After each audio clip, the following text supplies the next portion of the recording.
Welcome back to Geeky Reviews. I'm your host, Mike Wilkerson, and today I'm taking a look at The Flash Season 1, Episode 1, the pilot of The Flash, premiering back on October 7th, 2014.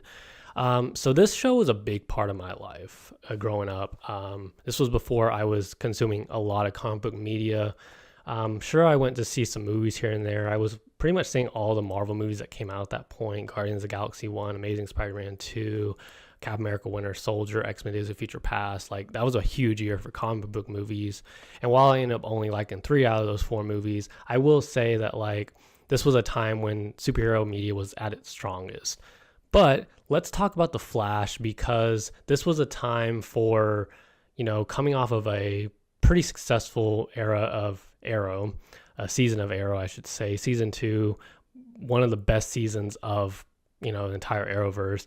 Best villain in Deathstroke, and I will say it's like a very amazing thing that they accomplished with that second season. While I liked for the first season, the episodic nature of it, season 2 really took it a step further in developing Oliver and making him a better man as he was uncovering this stuff that was happening to him on Lian Yu with not only Slade Wilson but also Sarah and stuff like that, which I thought was interesting.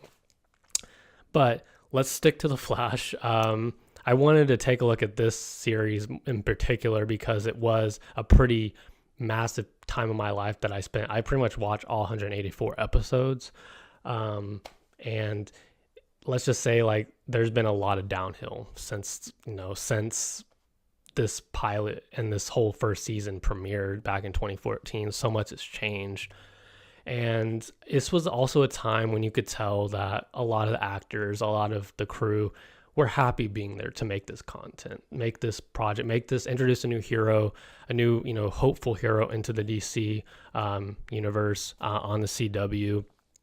And the one thing I really do appreciate about this, and this is a fun thing that they did, was not only bringing in Barry Allen into Arrow first and doing it more of a backdoor pilot, but also bringing in Arrow characters into the Flash universe and expanding that world.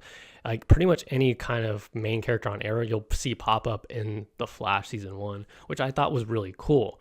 It wasn't just for that one throwaway crossover episode. Like, they pretty much, for the most part, kind of a lot of it, not every episode, but a lot of it, bring in some sort of Arrow character context. And they do that essentially with Arrow as well, like later seasons too, kind of bring in Arrow. And it's a fun thing that they kind of do to interconnective. And I think this is their way, in a way, to show and kind of calm people's complaints about, well, why doesn't this person show up if they have so many, like thousands of heroes, why don't they have this person show up to help with this person or whatever?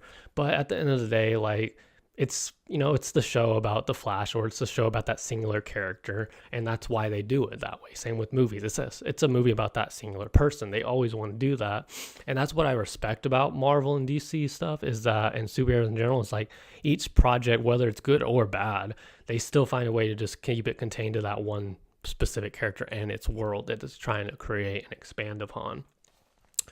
And that's why I do like, for the most part, that this show is, while it does have its cameos, it is a show about the Flash, Barry Allen, and expanding that world with a new villain in Harrison Wells, the Reverse Flash, Dr. Caitlyn Snow, Cisco Ramon, and Star Labs, and then, of course, Barry Allen learning what it means to become the Flash.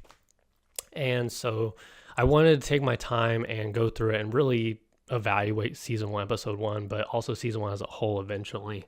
So I'm going to be reviewing and breaking down every single episode of The Flash, season 1, episode 1. And if this series does pretty well, I'll do season 2 as well. I do want to do all 184, but I also want to take my time and make sure I'm getting a breakdown and review that I'm really happy with, and really taking my time with the story, the characters, and what I like, what I didn't like. So we have a lot to discuss, so I'm going to break down the story of The Flash for those that are uninitiated. So The Flash is a story about Barry Allen, who works as a forensic scientist for the Central City Police Department under the direction of Captain David Singh and, of course, Joe West and his partner Fred Shire. Later, we'll find out that Fred Shire dies the night that the particle accelerator exploded and Barry was in the coma, and where we also introduced to a new character called Eddie Thawne eventually, where he's basically his transfer from Keystone. And this was really cool. I really love the layering that they kind of gave, even though Eddie's character arc is pretty predictable and pretty funny. Some characters say things that we know are obviously foreshadowing him dying later in the season, which we'll get to later. But I think he's a fine enough character eventually for what they're trying to tell. He's a police detective. He's Iris's boyfriend eventually as well, because they have to do that stupid CW love triangle thing that teenage people like, I guess, for whatever reason. I don't know. It's not just Flash. Every show on CW, Supernatural, River, like anything, any show, name a show on CW, they probably had that love triangle thing. But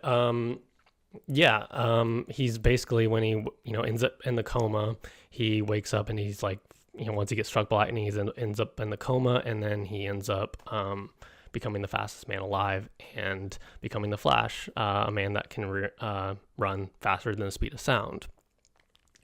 So what I will say, the first set of characters I'll talk about this time around will be Barry.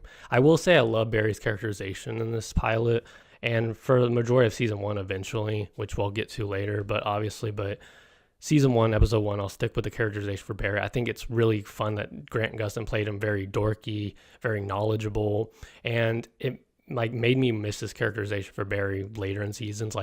This was the time when Grant Gustin, and for a majority of the cast, for pretty much every person in the cast, had fun making this show. I could tell that the joy was not sucked out of their eyes, and they were just happy that they were on TV. And they were telling some sort of quality television show. And I love that. And I thought Grant Gustin played a very believable Barry Allen. He's very dorky, very, nerdy. He solved these crimes for the Central City Police Department, but he's also passionate about his job working as a forensic scientist. And I could see that passion. We see things like him doing those Sherlock Holmes type things, which is such a missed opportunity that I wish they would have brought back in later seasons, because I feel like it was the most one of the most fun things about the show is just seeing how Barry Allen would solve a crime. Sorry, I'm losing my voice talking about everything. But yeah, I think it makes sense. And it's just this is what I missed, is him doing these Sherlock Holmes, because it gives us a sense in his mind what he's thinking when he's solving crimes, seeing the width of the tires, or seeing a boot print or something like that in later episodes. But they never bring it back, and I'm wondering why that is. I have a theory, as maybe it's maybe this is a way for the showrunners to say that, well, not everything needs to be dumbed down and talk to them. Obviously explain the science of it, because not everyone's a scientific genius. But I think also this was their way, well, we showed this is what he's thinking in his mind, but we don't want to do that every episode because we don't want to dumb down the audience. I could see that, why they would think that, maybe, if that was why. But I also believe that it gives us a sense, again, of Barry Allen, what he's thinking in his mind, and what's the kind of clues to connect this crime together, what happened here. Which was such a missed opportunity in later seasons. So I don't think it was necessarily dumbing down the audience, but I think it was I think it was just in general, giving us a sense of what Barry was thinking, and I think it worked. I don't think you were dumbing down the audience, but it is what it is. It's never really brought up again after these first few episodes. I'll talk about Iris and Joe. Joe is Iris's father. He works for the Central City Police Department as a detective at this point in the show. And they do something interesting. So Joe West is not a character in the comic books. Iris has had a few different Iris, his father in the comics, had many different names in the comic books, but this was a character that they primarily just developed for this show. And I will say it worked. I don't necessarily love Joe. I think he's a fine character. He works, for that whole police procedural thing. And I think it works well enough for the show. He gives those pep talks. He works the crimes. He loves being a detective. That's all great. And I love it, or I enjoy it about him. But again, he's not my favorite character. I will say that it is a pretty generic character in a sense for protecting Iris. So Iris is Joe's daughter in the show, and we're established that Barry and her are childhood friends. And I will say that there was a missed opportunity with her character here. And I'm not the only one that feels this way, but there are some people that feel like she should have gone on to become a cop. And I think because they alluded to this in the pilot, that Iris is essentially a character that was going to become a cop. She was never going to become a journalist. She was going to become a cop, but her dad wouldn't let her. And I thought there was a missed opportunity here to kind of integrate like her as a character and build her up and give her more dimensions of her making her own choices, rather than being that constant damsel in distress that we've kind of seen in the most generic way possible in these superhero shows. But I think it fits fine and well enough for it. But again, I think it was a missed opportunity. Now, the Barry and Iris relationship eventually, in this pilot, they're alluded to their childhood friends, but the setup for that is so kind of weird too, because they kind of add this layer that Iris and Barry, not only are they childhood friends, but they have feelings for one another. They're going to be the central couple, essentially. And what's so weird and fascinating about it is that they're technical siblings. They're technical like brother and sister. Even though they're really not, they kind of are still, because they still refer to Joe as dad, both of them. So it's in a weird way, like they were setting this relationship up to be the most awkward in the most awkwardest way possible. But I also feel like it was fine. Or sorry, I also feel like it was just awkward. But I think like if what would have saved it is if like Barry and Iris were just like childhood friends. That's all they needed to be. They didn't need to have this constant like brother sister having feelings for it, because I think that's just so weird and awkward. Who knows? Maybe the writers just, I don't know, have this weird fetish for loving their sister, loving their brother. I don't know. It's weird. It would be a weird family. But I think like if they just were childhood friends, it works well enough because they have pretty solid chemistry. They're not my favorite couple by any means. Obviously Eddie coming in and being that love interest to Iris, I think works well enough for her character, but I hate the idea of them just doing a love triangle thing. I think that's so stupid. And I get it, it's a CW, they want to appeal to younger fans, but I'm just so over that type of plot point in media nowadays. Let me see. So Eddie Thawne is a key transfer from Keystone. I thought he was fine. Again, he's just another generic cop character. He doesn't give too much of an arc until the end of the show, but again, he's just kind of there to be Iris's boyfriend, play that love triangle, and be the detective for Central City Police Department, working with Joe, and that's pretty much it. I'm trying to think of other things that the villain of the week is Clyde Martin, I'll say. He was, again, fine. I didn't really love his weather powers. It was kind of silly, but I guess it is the pilot. Like, they have other metahumans they're going to do every week. So this was a way to start it off. Again, he was fine. He was just kind of that generic, like, bad guy type energy that you've kind of seen in a million things, having that, like, talk tough persona. I don't know. It was kind of weird. I'll say that. I will say this, like, I do like the idea of, Joe being kind of like a hardened cop, and he's kind of like cleaning up scumbags off the streets. Like, I thought it was really nice window dressing. It's a small detail that most shows kind of go into, but again, it's small, and I do like that kind of hard-ass cop angle that they take when they were bringing in like a cop and doing like a kind of metahuman murder of the week type thing or something like that. So I think it works. The biggest standout for me is Stephen Amell coming in with Barry Allen having that talk. I thought it was really cool because this was a point in the show where you could tell that where Arrow was very dark and grimming, Flash was pretty insecure to this show still. But where Arrow was, like I said, where Arrow was more of a dark and brooding thing, like a Batman take. Obviously, they were trying to mimic a lot of Batman's run in that tone on that show. Barry kind of becomes the Superman of the CW, where they don't have a Superman yet. They obviously will go and introduce us to a Superman later in like the Elseworlds and Superman and Lois, essentially. But this was a time when it was just these two characters, and Flash becomes, again, it's a kind of a metaphor or a theme of hope, giving hope to the little guy. And again, that's kind of Superman's whole arc, where obviously Superman is more of a cat out of the water, catfish kind of guy.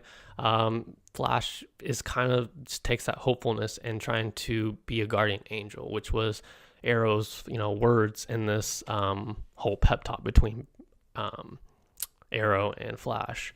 And I thought that was cool, but I also feel like, again, this was their way of showing that they were still kind of insecure from Arrow. That's why they have Arrow popping up, and they didn't know how Flash was going to perform compared to Arrow.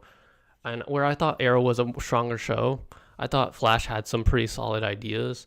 But yeah, like that was one of the best, aspects of it. Again, like bringing in Arrow, because I thought, again, it was just going back to that idea that I said was, these characters are just two characters that people love and two shows that people love.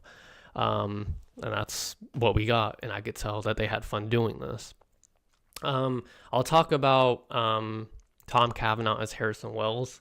I thought he was pretty solid. He was pretty much the standout, I'll say, for this whole show, playing that, guy that a lot of the Star Lab or a lot of Central City are very opposed to early on. He's not the most popular person. And he's in a wheelchair. He becomes paralyzed, as we think. And I love the fact that it's just an added layer where he feels regret over what happened throughout the city that night the particle accelerator exploded. Even though, like, he caused this, his team caused this, it was just a milestone moment in their research, in them, showing the world what they can do, essentially. And at the same time, like, there's solid arguments to both. Like, Barry wants to go out and play hero and clean up the mess that Dr. Wells saved, but Dr. Wells isn't quite there yet, of wanting to forgive himself, and he doesn't want Barry to get hurt. That's his whole theme, is not wanting Barry to get hurt. But at the same time, I think it still works well enough to where he does feel crippling regret over people, and it goes throughout the season, not just this pilot, but it goes throughout this whole season of him just like, well, I have to pay for my mistakes. And he does eventually come around, as generic as it is, and as like, predictable as it is. It does, still track to the idea that he does need to take responsibility for his own mistakes, even though it kind of just comes out of nowhere. I would have loved to see more of the kind of idea of the protesting throughout Central City and how they really perceive Harrison Wells. And it's another missed opportunity the show doesn't really take advantage of, is what people really think of him. Some people, like, there's people that are protesting and really hate him and don't want him to turn this on. And then there's people that obviously are for it and they like the science of it. But I do think it's kind of weird, because the city would not really know the science behind a particle accelerator exploded. But I guess the idea is that they wouldn't really need to. All they would really need to do would be, they don't want to see a big, massive explosion. And obviously there's big fallout from that. Everybody pretty much in Central City becomes a metahuman, which is weird because nobody beyond like this show really, they don't really acknowledge, like, and this is a missed opportunity, I think, and I know it's not really a show about Central City, but just showing people being metahuman in Central City. I think season 5 tackled that okay with the metahumans and all that in the city. I thought that was as close as we were going to get it. But in this early season, in this pilot, in this early season, we really didn't see that kind of idea of the city being mad at Harrison Wells. He just kind of implied that everyone really hated him, which I guess is fair. Obviously, it ruins people's lives and it turns them into metahumans. Some really bad people and then others really good people. Like the Flash or Martin in this episode. What was funny to me is that Joe West never got exposed to dark matter and never become a metahuman, even though they said that this whole radius, I'm pretty sure, went through the entire city of Central City. So it's funny that there are some people that don't get metahuman powers and become a metahuman, and there are people that do. It's it's inconsistent writing, and I wish, again, something they would have tweaked on a little bit more and addressed more. But again, season 5 kind of tackles that, but we'll get to that when we get to that. Let me see. I'm trying to think if there's any other Flash stuff. I think Cisco and Caitlyn were fine in this project. They weren't too memorable, but I think at the same time they were fine. Cisco had a lot of jokes, and he's, singing "Waking Up to Poker Face." I thought the bit of them like urinate, like having Caitlyn urinate or have Barry urinate in a cup was funny. Again, they kind of give this like quirky doctor sense to Caitlyn and Cisco, which I thought was fun. Again, it's to show that they enjoyed their jobs, and I have to give them that. Like, they enjoyed their jobs, they enjoyed working at Star Labs, and they enjoyed being on the show. But other than that, yeah, I think overall there are things that I will say that work pretty well, but I think there are also some things that need to be improved upon, which we'll get to more and more as the show goes on. Before I go, I'll mention one more thing, and that is the whole Barry Allen getting his father out of prison storyline. So for those of you who don't know, Barry Allen in the show, when he was younger as a child, mother killed by the Reverse Flash, sending his dad to prison, falsely accused of the murder of his wife. And I thought this was a pretty good, effective storyline to give Barry some more, again, characterization, more and more, but, developing him more and more as a character, really caring about his mother, his father, and really wanting to get his dad out of prison. It's such an effective storyline. We obviously eventually see him get out, but I think just at this point in the show, it just shows that, Barry loves his mother, does his father do anything for him, regardless of, his father wanting him to have his own life. And I think that's a theme that they worked out really well. I just love the acting between Grant Gustin and his father, John Wesley Shipp. I'm glad they brought him back from the 90s show. And I know that was a really expensive show, so it must have been really expensive to get him to come back, but I'm just glad that they were able to get him to come back, because he's just like another great addition to the Arrowverse. And again, his mother, Michelle Harrison, his mother, Nora, played by Michelle Harrison, one of the most underrated actresses in this whole universe. I'll have to give him that. But overall, I'm going to give this season I'm going to give this episode a 7 out of 10. There's some things that could be improved upon, but overall, I thought this pilot held up pretty well compared to what I thought of back then. Nothing much has changed. I thought even when this episode was airing, I thought it was pretty solid, but again, I had a few issues, which I went over in the video. But yeah, let me know what you guys think of the episode down below. Did you enjoy it? What was your favorite part of it? Who's your favorite character? And let's just start a conversation on these. Let me know what you guys think, and I will be back next week to do episode 2 if you guys want to see this. And hopefully people are enjoying this. If you do enjoy it, please like, share, comment, and subscribe, and I will talk to you guys in the next Geeky Reviews video. Peace.